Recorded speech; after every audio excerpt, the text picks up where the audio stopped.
What's up, my Blazing Knights? It's me, Blazeix, and welcome back to Blazeix Reacts. Today, we're going to be reacting to Benton Swampfire's Homeworld and Beyond. Yes, another episode of the and Beyond series, and I cannot wait because Swampfire generally is one of my favorite aliens introduced in Alien Force. I love an alien that can basically have fire and plant powers and can regenerate. He's definitely an awesome alien. Not to mention that he has a big growth in Omniverse. Generally one of my favorite designs in the entire series because of that. Without further ado, I cannot wait any longer. While we get into the reaction, want to go check out Inktank's channel? The link will be down below. Want to go check out the original video itself up above? iCard, go check it out. Let's jump right in. Without further ado, this is Blazeix Reacts. Let's blaze in action.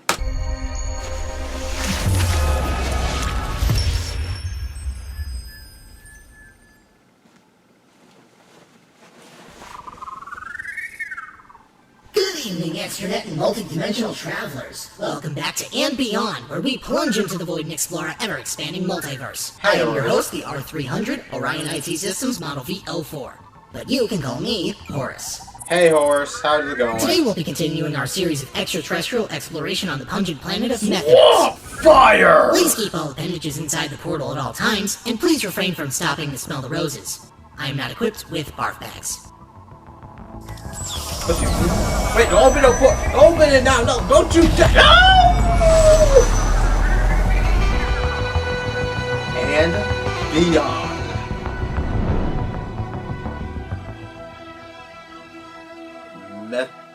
Methanos. Huh.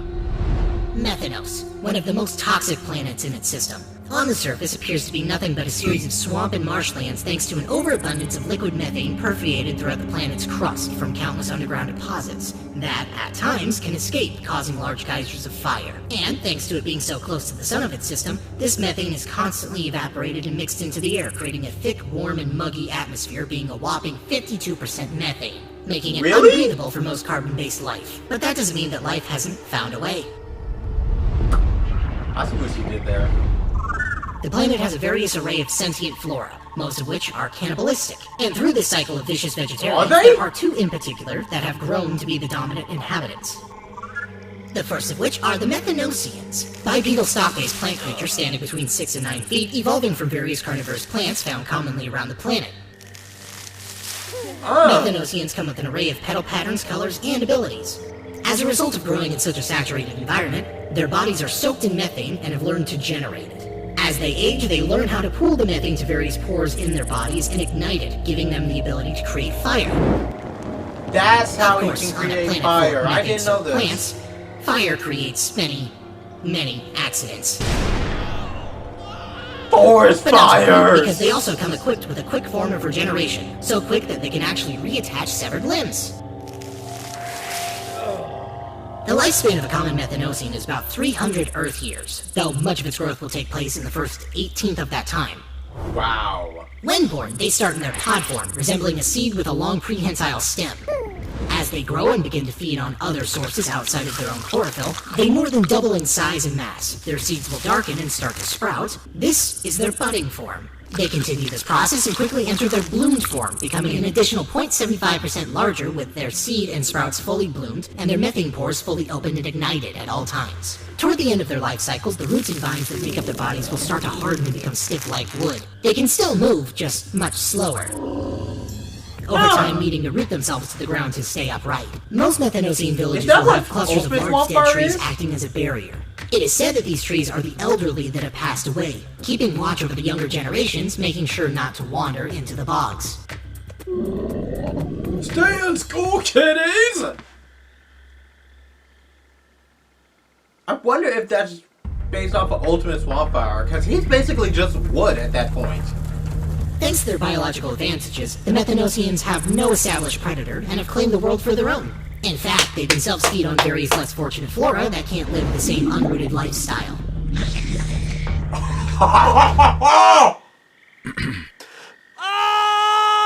Instead of building homes, they will use their pyro abilities to make clearings in the tree lines.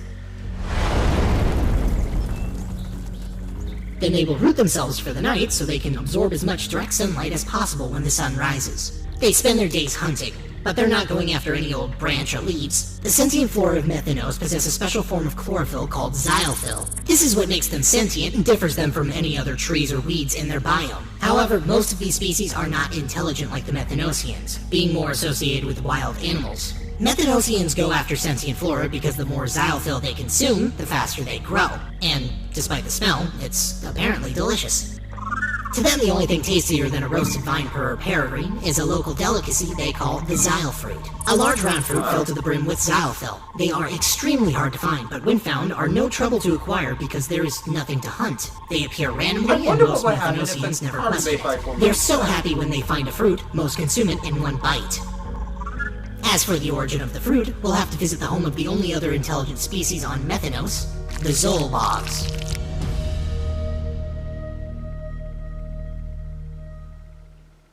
Those did not look like wild vine species. I guess they're not from the same planet. Okay.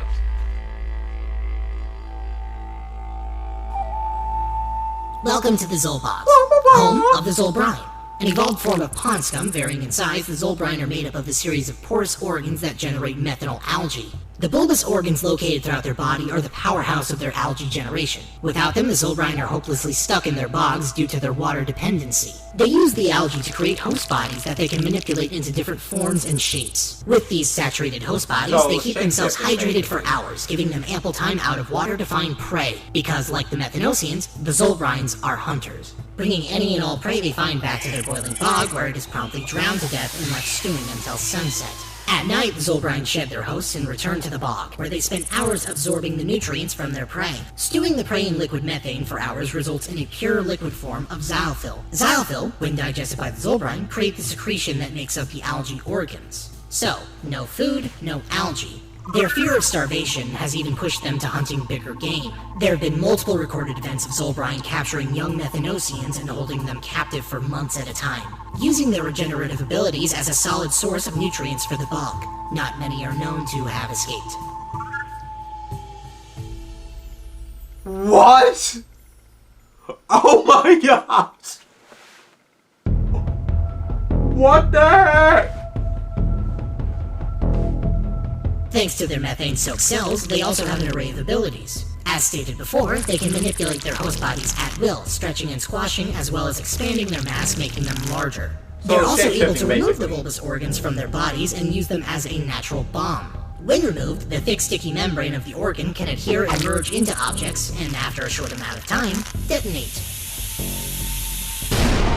What?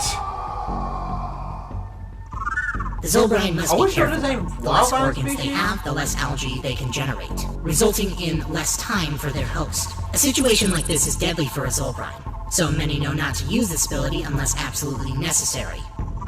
In most cases, when groups go out to hunt, if one of them is falling behind because their host is deteriorating, they will leave them behind, so that the rest aren't slowed down, returning to the water themselves. Those unlucky enough to lose their host will start to rapidly dehydrate, resulting in death in a matter of minutes. Dang!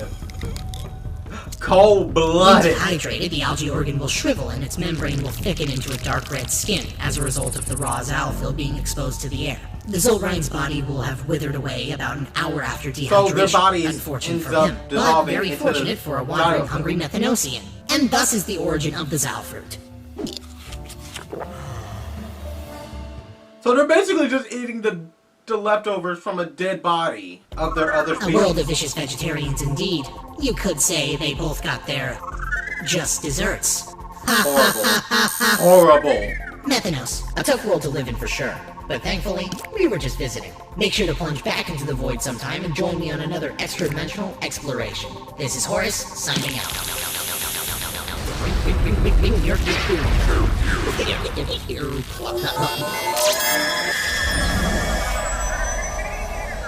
Horace?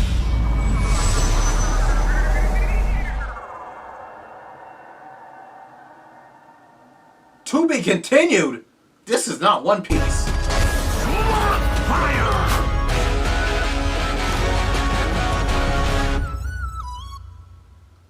I do wonder, though. Thank you guys so much for watching. We hope that this series helps clear up a lot of questions about the 5 Years Later universe and fills in the lore gaps of some of your favorite series. If you'd like to talk to fellow fans, we have our Discord down there as well. Make sure you like this video if you'd like to see more content like this, and if there are any other planet, species, or dimension you'd like to see in a video, let us know in the comments down below. And we'd like to give a special thanks to our incredible Patreons. Without your support, we wouldn't be able to do projects like this. If you'd like to support us, you can join us on our Patreon down below, and get weekly updates for as low as $1 a month, and see stuff way before anyone else. Until next time, I'm surviving. Are you?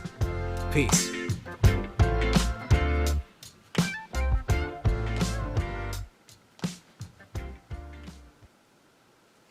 Now, I do wonder, when they're talking about, like, the wooden elders, do you guys think they're talking of...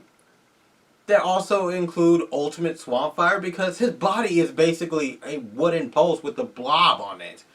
And it is said that because of what the Ultimatrix's ultimate function represents, the survival of the fittest, Darwinism kind of thing, it's between...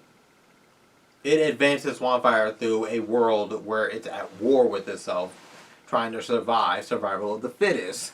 So, would that not be like Ultimate Swampfire? I think that it would. I mean, let me know down in the comment sections. Anyways, I do hope you all enjoyed. Be sure to leave a like, enter your favorites, want to see more Scorching Out videos from this channel, subscribe. I make videos weekly or daily depending on my schedule. Have any requests for reactions whatsoever, leave a link to that video down below. Make sure it's not less than 30 seconds long and I will definitely react to it. Help me reach my goal of 10,000 subscribers and you will get a special video from yours truly. Also, if you want to leave me a question for the Q&A that's happening at the end of June, the link to that video will be up above in the icon. Make sure you hashtag it Blazeix Q&A so it notifies me that you want me to answer it on the Q&A day. With that being said, I hope you all enjoy. Stay tuned for more videos and remember, many hearts never apart. Later, Blazing Knights. Blazeix, blazing out! Until next time, take care.